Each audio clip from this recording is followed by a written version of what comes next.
thanks very much for the introduction. So this is one element of my PhD, and it's the use of a technique known as FISH, where we can research a disease that occurs in mushroom production.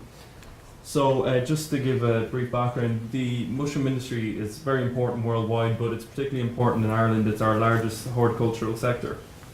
And it's an export crop, so 80% of our product goes to the UK, and last year it was worth €136 million to Ireland. The cultivated white mushroom is Agaricus bisporus, and there's an identical strain that's used across the world. And this basically creates a monoculture situation where we have a lack of genetic diversity. And this lack of genetic diversity leads to vulnerabilities to outbreaks of disease. So one such disease is mushroom virus X. So this is a virus disease, and it creates a range of disease phenotypes in infected crops. So such are bare patches and mushroom cap discoloration. So the disease itself, it's a complex of 18 viruses, and these have a range of different sizes, and they're positive sense single-stranded RNA viruses. And this schematic to the left here just shows the 18 viruses. And of particular interest is ABV6 associated with this bare patch disease phenotype, and ABV16, which is associated with the brown cap. And this is from Deakin et al. 2017, who was actually a former Walsh Fellow. So this is just a background of my project. So I've separated it into two main components. So there's inoculation experiments, which we use our mushroom growing facilities in Ashtown, and we're doing transcriptomic and proteomic analyses of the response of Agaricus to MVX infection. And then, as well as that, we have transmission experiments where we've monitored the transmission of viruses to 5 different strains of Agaricus. And with this, the FISH work I'm going to present today complements that transmission work we're doing. So FISH itself, it's fluorescence in situ hybridization, and it's basically, if you have a nucleic acid target, you can hybridize nucleic acid probes to these targets and fluoresce them to be visualized with fluorescence microscopy. So we wanted to develop a method where we could use FISH to target these RNA viruses. And the big challenges were actually getting the probes to penetrate the fungal cell wall. So we wanted to do this without the use of lytic enzymes, which would effectively destroy the cells and possibly delocalize any signal. So with this, the FISH probes themselves, they're DNA probes that are 5' labeled with a FITC fluorophore. And as I mentioned previously, our two targets, ABV6 and ABV16. I've included this table here just to show the range of different MVX infected strains that I use for this project. So with these strains, they either are affiliated with ABV6 or ABV16, or even both viruses. And these are basically isolates that have been collected from infected crops over the past 20 years from UK and Irish farms. So the actual workflow itself, so the preparations for the cultures, it's quite a simple setup. They're grown on a microscope slide with a thin layer of media, and then these preparations can be submerged in different buffers for these 6 steps here. So the first step is fixation, so the cells need to be fixed, and this is done with a formaldehyde. This is done at a minimum because formaldehyde can be a source of fixative-induced autofluorescence, which can cause false positives, and you have to be quite careful of false positives with these kind of analyses. To that then we apply a wash treatment, so the washes effectively remove any compounds that might cause autofluorescent signals. So this is what the cultures might look like on the left here pre-wash, and afterwards post-wash you're removing that source of autofluorescence. So permeabilization is quite important, and it's unique to using the technique FISH with fungi. So the cells need to be permeabilized using a permeabilization buffer, and then on top of that we apply a hyperosmotic shock, and you can basically assess whether permeabilization has taken place by applying the DAPI stain, which is a nuclear stain. And what you get here with permeabilized cells, these bright signals that you're seeing in the mycelium are actually single nuclei throughout the cells. So hybridization itself, it differs to the previous steps in that only a small volume of buffer is added directly to permeabilized cells, and this buffer contains our DNA probe. A cover slip can be glued down using a latex glue, and then these preparations are left overnight at a high temperature for hybridization of the probe to the targets themselves. And then we apply a wash to wash away any probe that may not have or may be residual, and then visualizations are taken using a fluorescence microscope. So just to move on to one of the first results here, this is a U1U3 hybrid strain, and this is basically a strain that's healthy or non-symptomatic for any viruses, so it has no affiliated virus. However, when we targeted for ABV6 associated with the bare patch disease phenotype, we're detecting fluorescence. And I just want to point out here, mean intensity and standard deviation grey values are just a quantifiable method for the fluorescence from these images. So this was quite an interesting result because we were actually detecting fluorescence or the virus at the tips of the hyphae.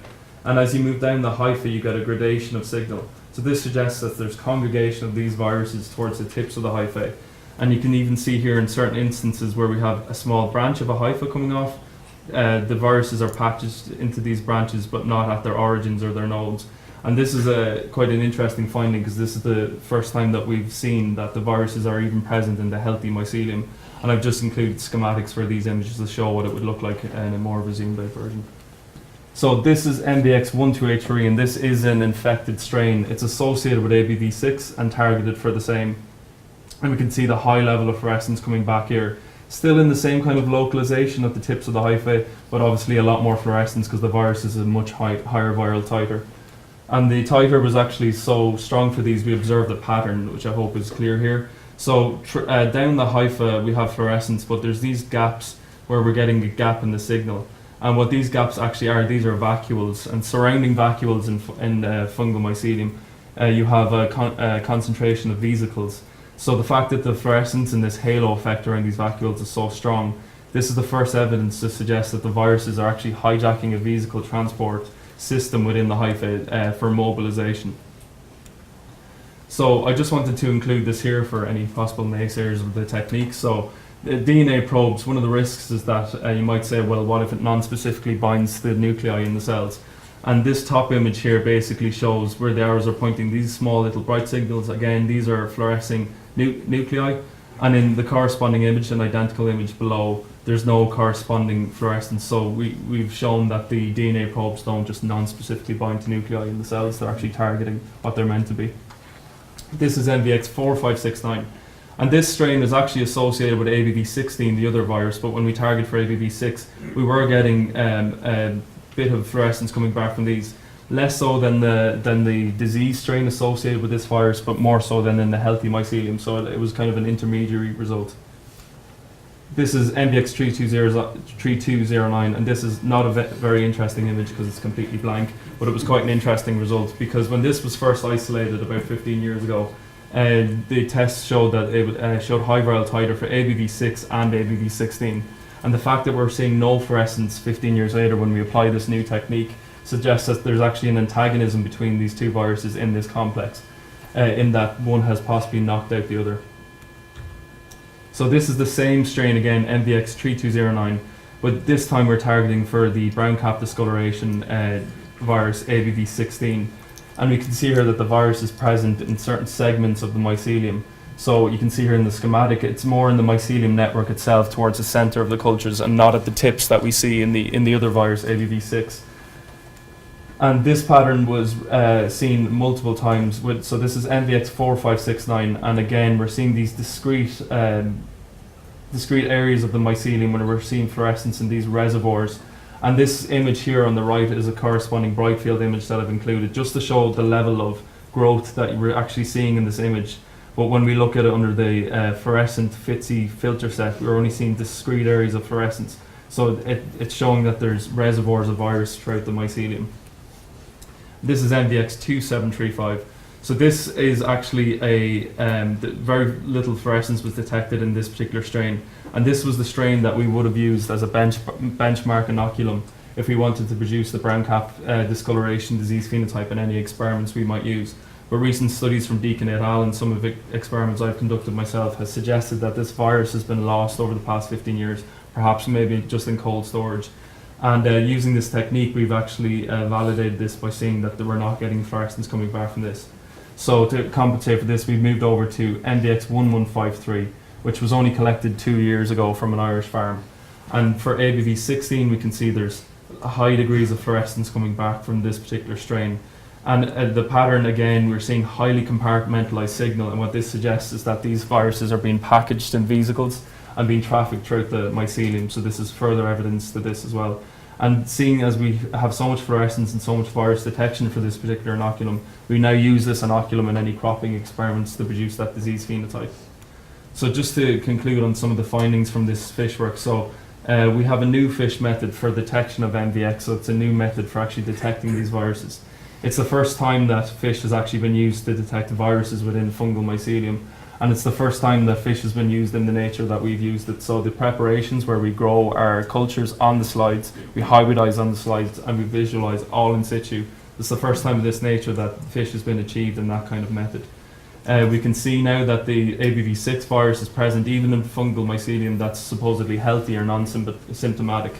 And we can see that there's a hijacking, a vesicle hijacking mechanism for the two viruses in infected strains. The two viruses are localized in completely different areas of the mycelium.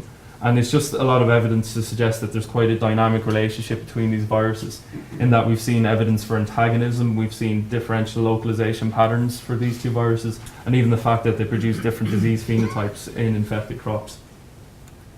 So I'd just like to thank my supervisors, Dr. Dave Fitzpatrick and Dr. Helen Grogan, Professor Dan Eastwood of Swansea University for hosting me for the Overseas Travel Award. And thank you for having me today, and I welcome any questions.